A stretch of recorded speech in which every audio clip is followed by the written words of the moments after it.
বিসমিল্লাহির রহমানির রহিম। সম্মানিত ভিউয়ার্স, আসসালামু আলাইকুম। আমরা যে কিছুদিন আগে উপবৃত্তির জন্য আবেদন করেছিলাম ষষ্ঠ ও একাদশ শ্রেণীর শিক্ষার্থীদের জন্য, যারা এই উপবৃত্তি পেয়েছে তাদের তালিকা প্রকাশ করেছে।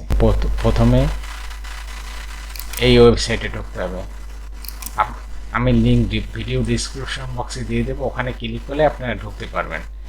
এরপর এরকম একটা ইন্টারফেস আসলে আপনারা ইউজার আইডি ও পাসওয়ার্ড দিয়ে লগ ইন করবেন। লগ ইন করলে এরকম একটা ইন্টারফেস আসবে।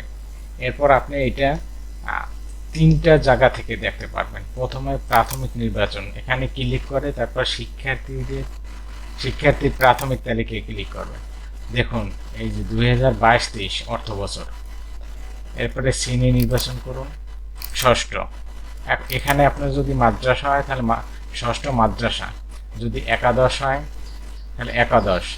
এরপর যদি মাদ্রাসা হয় প্রথম বর্ষ, এটা সিলেক্ট করবেন। আমি ষষ্ঠ সিলেক্ট করলাম। এরপর স্ট্যাটাস সক্রিয়, খুঁজুন বাটনে ক্লিক করেন।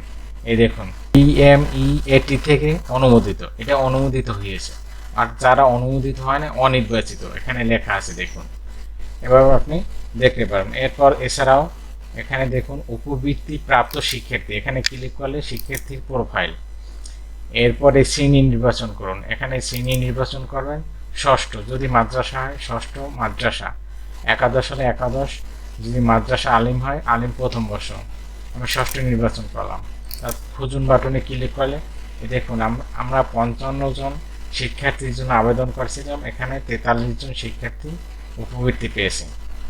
এরপর যদি আপনি এই PDF ফাইল ডাউনলোড করে প্রিন্ট করতে চান তাহলে এখানে রিপোর্ট, তারপর শিক্ষার্থী রিপোর্টে ক্লিক করবেন।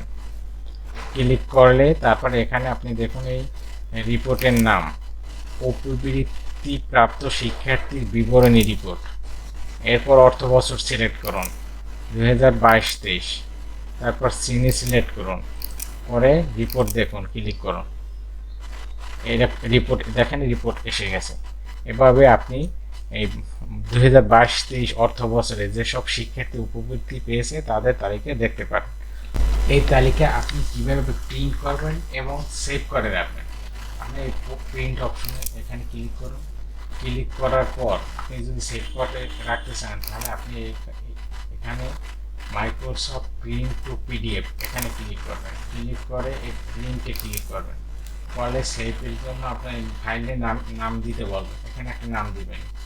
নাম দেওয়ার পর আপনি যে জায়গায় রাখতে চান, আমি ডেস্কটপে রাখবো, তাহলে সেভ দিলাম। আর যদি সরাসরি প্রিন্ট করতে চান তাহলে প্রিন্ট অপশনে ক্লিক করবেন। করার পর আপনি প্রিন্টার সিলেক্ট করবেন। আপনার প্রিন্টার কত মডেলের, যে মডেলের প্রিন্টার ওটা সিলেক্ট করে দেবেন। দিয়ে প্রিন্টে ক্লিক করলে প্রিন্ট হয়ে যাবে।